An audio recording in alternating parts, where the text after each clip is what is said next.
the biggest movie ever made outside of a major studio. Blockbuster. Through the roof. Michael J. Crocodile Dundee.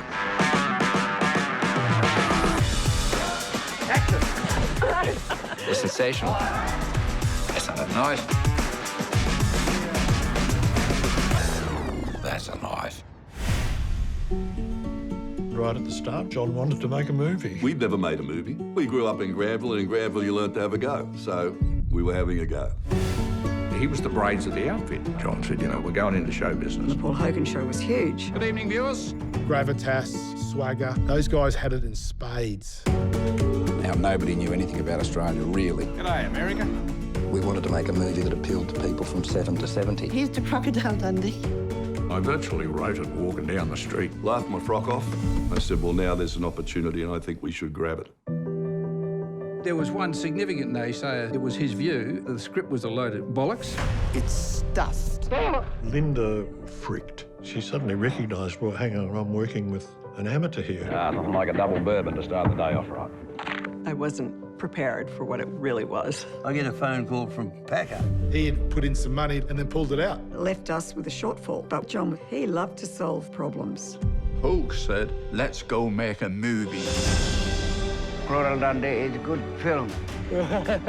Corroboree and dance. Enjoy it. You have to follow your heart, and they did.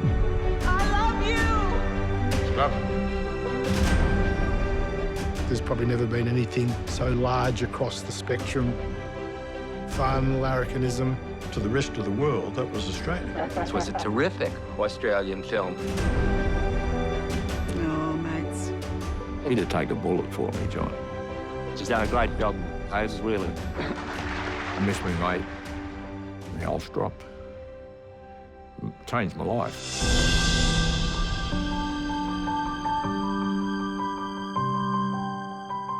But, you know, if you've got the ability to make people laugh and forget their woes for a bit, you know, oh, what a job.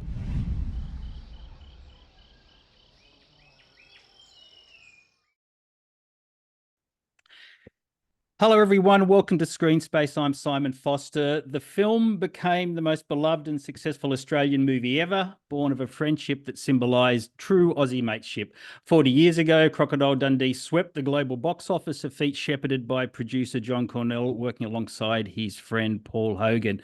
Love of an icon, the legend of Crocodile Dundee recalls the life of the bloke most of us only knew as Strop, but who was also an extraordinarily gifted storyteller and entrepreneur. The film is also, and perhaps most importantly, a love letter to a late husband by his wife, herself an Australian icon, Miss Delvene Delaney, who has co-directed the film alongside Victoria Baldock, both of whom join me now. This is such a joy to meet you both, and thank you for this beautiful movie. Thank you for that beautiful introduction.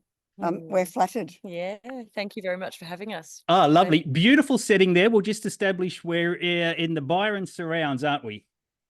We are.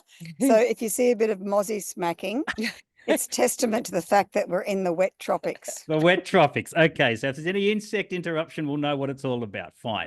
This was because this was the time of the day and it was a quiet spot where the kids and dogs aren't coming home from school barking. So we had a quiet spot but didn't factor in the mozzie swatting. No, trade-off. Lovely, lovely. All right.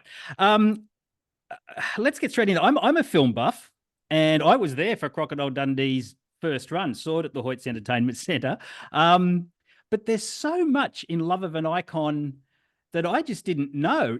Tell me about the process of distilling and structuring the archive material that you found in the shed into this remarkable film. Where do we start? Where do we start? It was a long process, wasn't it? It was. Yeah. It took on a few different phases of what we were looking for at each time, didn't it? Yeah, because we started off having to find all of the elements, as you would have seen in the doco, Yep. for the 4K restoration. Otherwise, we would have lost the film if we hadn't have digitized it. And then we thought we might as well restore it. It's priceless and it has a legacy and it has a place in Australia's cultural history. And aside from that, it's a fun film. And so as we were doing that, we found this other stash of manky plastic tubs that poor Victoria had to don a hazmat suit for. The chemicals were so toxic from all the disintegrating film. But amongst that, we found all of John's stuff that he kept. I didn't even know he had archives. He'd never mentioned it to me. Wow. It came to my shed because it was as a result of a storage facility that had been housing all of this closing down. And so it just got plonked in the back of my shed. And I was doing hotels at the time, certainly not working in any capacity with Room 5 Films. And it was only when John became unwell that I began to. And I brought in Victoria, my good buddy from the P&C committee. We just happened to have the background that was needed. Yes. Sure. It was great. And so we started from there just with contracts and clip licensing. And then we realized that we had to get it digitized because it wouldn't have made today's tech specs. So searching for all the stuff. And then we found all of this incredible stuff. And to us, it was really interesting to see actually what John kept. It was like, you know, you'd open boxes and it was sort of a mishmash of all sorts. It had a method to the madness, but it was like some were these incredible film reels that had Vinegar Syndrome, some were, but yeah, testament to John's brilliance. Like what he chose to keep was we just kept going vroom, vroom, with goosebumps. It was just like, this is gold. This is absolute gold. Like, how can we not use this? And we actually found 24 reels of the original making of Crocodile Dundee 2 footage that they shot on goodness. film, which Delhi was actually That was one of my jobs. I had 3 jobs on Croc 2, being the director's wife, had to prove myself. And one of them was arranging and directing, like producing a making of Crocodile Dundee 2. So I would go a second unit a lot and film crocodiles in the wild was one of them, but every other stuff, you know, New Yorkers in the wild as well. And so we found all my old notes, the making of, and in that was like for us for me particularly, turning of the circle to bring us back 40 years later to another start. But interestingly, we, you know, the footage on the making of Croc 2 reels is so incredible. But during the shoot, when we were dressing the set of we brought all the archive up into the production office and we, you know, did some observational shoots that didn't actually make it into Love of an Icon, but we dressed it all so that we could sort of show Hogs as well, some of the level of the archive. And the amazing set designer, you know, he was down at the shed pulling out of these fantastic, they're also 80s. It's like every single media format you can possibly think of in the last 40 years. It's I saw a Betamax tape. Yeah. There's fabulous kind of aqua blue and they've got, you know, big gold, you know, it was just fabulous. It had so many textures. So Dean was like, you know, going nuts with it all. And then he found these great big sort of pneumatic old big 2.5-inch massive plastics and they said on them, and he's like, oh yeah, these. So he pulled them there. And then sort of as we sort of dismantled that room and they were sitting on the kitchen bench and they said the making of Paul Hogan, Peter Feynman Productions. And weirdly, they'd never been in the archive list because they didn't say Croc, so it wasn't what we were looking for previously. And so we're like, what is this? And it said Peter Feynman Productions. Yeah. And he had done a lot of work. You said this the other day. You were talking about this with John, John Barring. John, yeah. He was a cameraman who did a lot of the Paul Hogan show exterior sketches. And so these reels were addressed to Peter Feynman Productions with the making of Hogs on them. And that was because, and luckily for us, Peter Feynman was there as part of this observational. So I said to Peter, what are they? Because they were kind of sitting on their own, left behind. And he said, oh, that'd be the making of Crocodile Dundee. I went, what? And he said, yeah, that's, how come it's got your name on it? And he said, well, John Barring invoiced me at, you know, Channel 9, like he did it for me. I got him to go up and do it. Sure. And I said, how come it's the making of Hogs? And he said, oh, well, he just put the wrong sort of title on it. I said, oh, but they won't be usable. They won't have a sound. There was one place in Australia, an old 1-inch tape, and they were pristine. And they are the footage from those is a lot. Now you're giving me goosebumps with this story. This is extraordinary. The sense of discovery that you must have had is just wonderful. That came through from the archive place. We were on a plane. Remember, we were all sitting on the tarmac, and it came through, and we sort of the system that we had using the uploads, and we started looking at it, and it was just like, got sound, and it was just, I mean, already we had so much content. Yeah. And then it was just more, and it was just like, oh my God. And you could, extraordinary. It was a fantastic experience to find all of the old footage, and particularly of John, because, you know, he obviously wasn't there to be interviewed. And so we asked for the Sunday program from Channel 9 to view an interview he'd done on TMBA. And luckily, they sent the whole interview. And so there was all of this other content in there that we used, and they were the answers to the exact questions that I would have asked John had he been in those contemporary interviews. Of course. Why? He only worked, and I'm really only going by his IMDb listings here, but he only worked with Hogs in the film business. He didn't become a career producer or director. Did John like the film industry the way he liked television? Were he in the upper tier of the Australian film industry, quote unquote, chummy? Sorry, Mozzie alert. John did things differently. Yeah. And it gave him an edge to follow his own path. He hacked his own way through the jungle, and was never one for committees and bureaucrats and autocracies and organizations. You know, those guys just did what they wanted to do, basically. And luckily to have backers like Kerry Packer for World Series cricket, and so behind them with the Paul Hogan show. And so he knew what he had. You know, he had Paul Hogan. He knew the depth and breadth of Paul's talent. They were like soul brothers. They spent a lot of time together.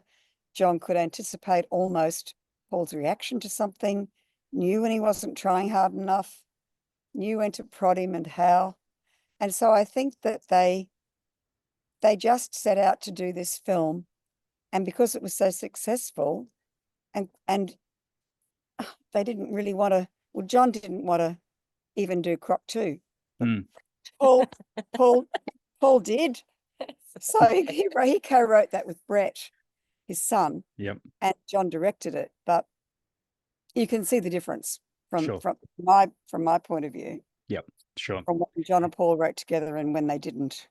Victoria, I want to ask you this. How humble is Delvene? And I ask that because she's by John and Paul's side throughout this film, from the TV show days to the Dundee shoot. And I totally forgot, but you're literally next to Hogs when he throws the shrimp on the barbie. Is her contribution underplayed a bit in the film? I sort of feel if there's no Hogs without John, I sense there's no John without Delvene. Beautifully said. No, it's exactly right. right. The $20 I gave you. Yeah. No, it's extraordinary. I mean, don't say yourself, you're an enabler, but so much so, like, I'm so glad you pick up on that, because it's exactly that. It's the triangle between the three of them. It was really powerful. And the chemistry between the three, you look back and it's so the essence of the Paul Hogan show in a way. Sure. And Paul will say, as he says in the film, it's like, Deli was the girl that Strop could never get kind of thing. But it was the chemistry between Deli and John on the Paul Hogan show. I just could watch it a million times over. But it is so true, and it's extraordinary. Yeah, Deli was there every step of the way, and she's incredibly humble and incredibly the most amazing person you've ever met in your life. It's a good $20. But it's so generous for her, for Delvene to share and open her story like this. Someone actually said to me this morning, the feedback from last night was that the one thing they were like, but it doesn't quite say the powerhouse Deli is.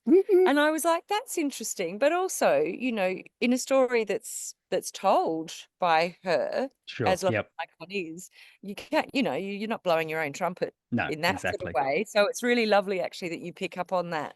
Oh, absolutely. Yeah, no, it's you see her in, not even in the background of shots, those scenes where she's talking to Linda Kozlowski and she's on the set on the New York street. She's clearly a very big part of this production. I'm talking about you like you're not there, Delvene. I do apologize, but in the film... Go for it. I'll just pretend I'm not here. There are so many poignant and very beautiful moments in the film.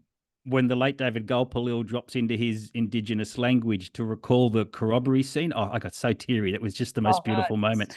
Do you? And actually, can we just Yes. do a shout out on that, please, if we may? Yeah. Molly Reynolds off to here, or Molly Reynolds shared us the rushes of the making of My Name is Gulpilil for that, and that was just a huge, generous gift for that, because it was extraordinary to see him watching his body of work, David Gulpilil, and to comment in language. It was just, it's very special. There's a good story about that, because we had gifted Molly and Rolf the footage of Crocodile Dundee for this documentary they were making on Gulpilil, where he is watching the films that he's done in his life, like Storm Boy and all the others. And so we asked if we could have a look at how it was used in context. And when they sent it back to us of the footage of David Gulpilil watching his corroboree, it then it rolled on. And that was when we got the piece of him talking in language to camera. And we looked at it and we got goosebumps too, Simon, because you could tell from the look on his face and the tone of his voice that it really, whatever he said in language was really important to him.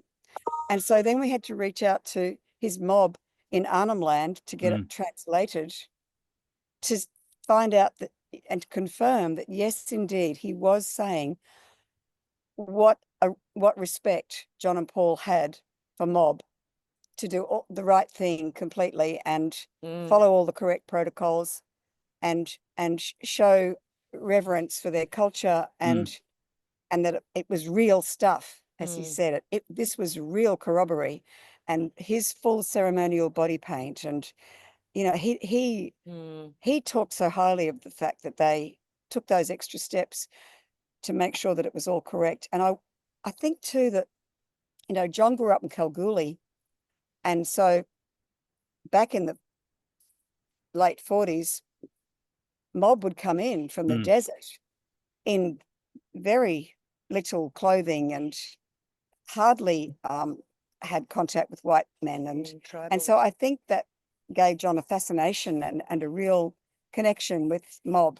And he wanted to make sure that there was no cultural appropriation, no tokenism. This is genuine, and show it that way. And I think that gratitude came clearly through in Gulpilil's interview.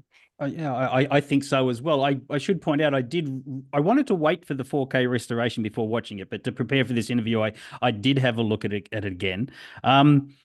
And I had a look at it again with, I'm surrounded by a younger generation of people, and I guess this sort of leads into my next question, because John and Paul's creative partnership and friendship, it defines that very iconic sense of Aussie mateship. And that's not as revered now as it once was, that blokey bond, that kind of Australian male that Dundee embodies. I don't know if it's as adored now as it was 40 years ago. And I guess this is something we'll have to address when the 4K restoration comes out, how the modern audience is going to take to some of these depictions in the film. But the point you make about the truthfulness and the corroboree scenes, and there's no cultural appropriation, that speaks a great deal to that. Did you want to comment on that now, or wait till the film comes out a bit later? About the mateship? Yeah, the general sense that what was once sort of revered as the Aussie male or the bloke, that blokey bond between Australian males, there's been a shift in the way society looks at certain aspects of that. Victoria, do you understand sort of what I'm saying with regards to that?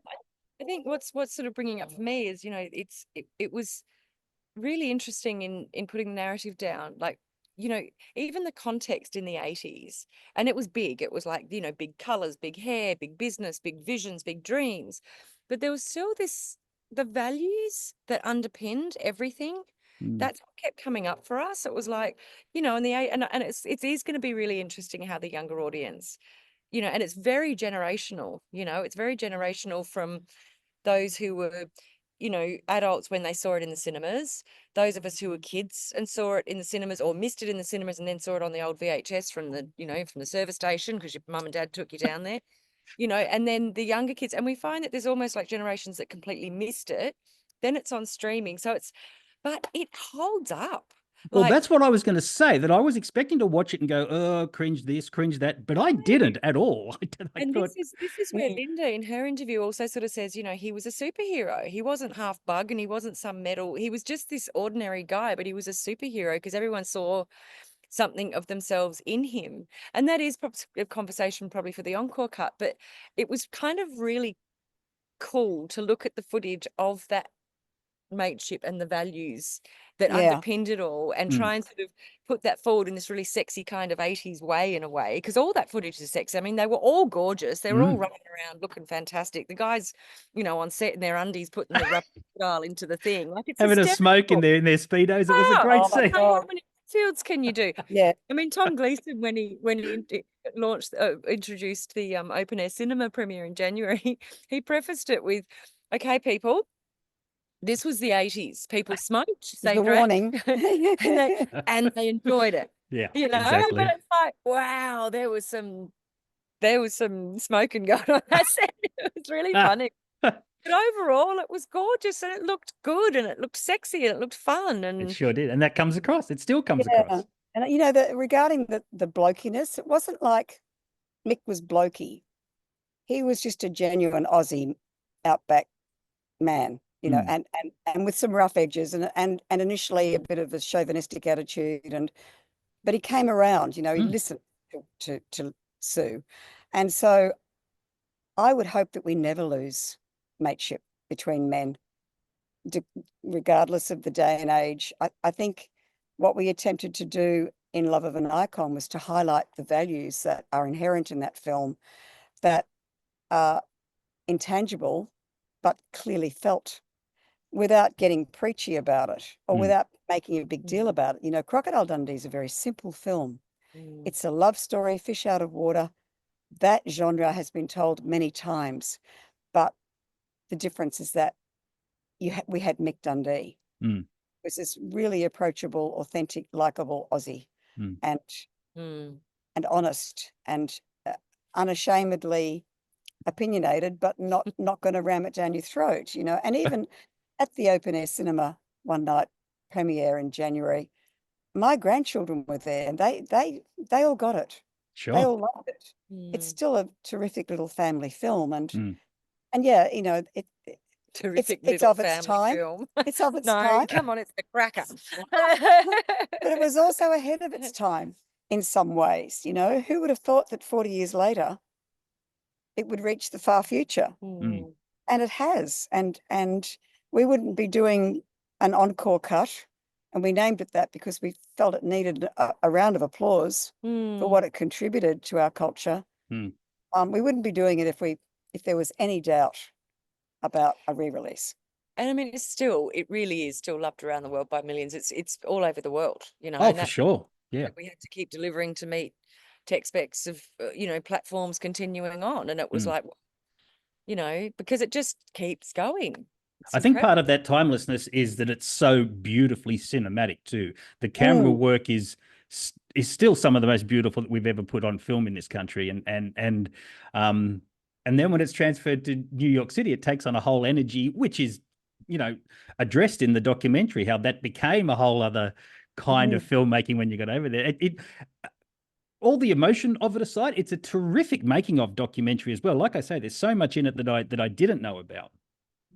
That's great to hear. Thank you. Can I ask, are you happy with how the Australian film industry has treated the legacy of the film, of Crocodile Dundee? It's rarely spoken of in the same breadth as the quote-unquote classics like Picnic at Hanging Rock or Gallipoli or Priscilla, but no film has had its cultural or commercial impact, I guess you'd say. That's a curious thing to me as well, because, you know, they didn't come through the normal film channels. Hogan never went to drama school. You know, they were first timers. Suddenly they've got this mega film blockbuster, and it's not like they were thumbing their nose at the industry. They sought out the best in the industry to make this film with. There wasn't any issue there. But it's hard to categorize those two guys and how they went about filmmaking, because they're not your traditional filmmakers. They were not your traditional television makers either.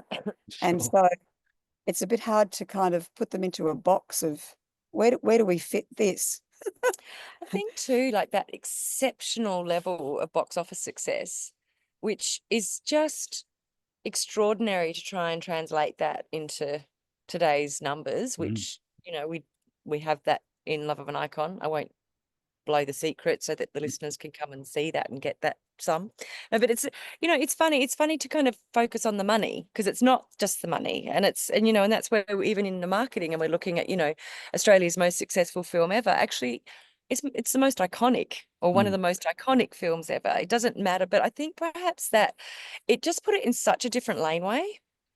The commercial success of it internationally as well, and perhaps that was a breakthrough. That it just, I don't know, it is odd that it's just not in the industry sort of scene, and it's like Picnic at Hanging Rock, yet it's Russell Boyd's work as well, you know. But I think it just flew into its own lane. Yeah, I think it's hard to define what that was.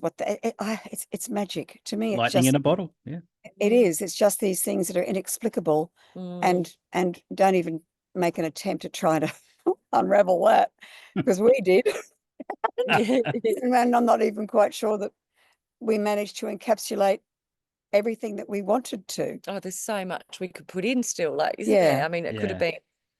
But essentially, when we found all that stuff, first of all, we thought, well, you said we should have a museum, a travelling museum. I thought, I'm not driving around Australia in Priscilla style, just with the crocodile out the back of the bucket. Yeah, exactly. We've got enough to fill a few buses.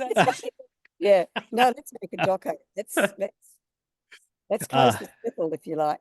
It's a beautiful film. Love of an Icon is in Australian cinemas from March 27. Do we have a date on the encore cut? I've got it written here, due later in 2025, but I haven't got a date yet. May the 8th. May the 8th. That's right. May. Oh, that's good marketing. Well done. Try to start a new movement, mate day.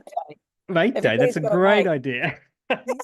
It's so lovely, Delvene. I can't tell you what a joy it is to talk to you.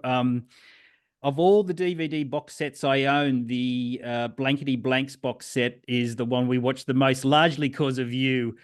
We adore you in this household, and your appearances on that show are such a joy to watch. Victoria, thank you so much for chatting with us as well, and congratulations on this wonderful film. Thank you, Simon. It's been a pleasure. Thank you.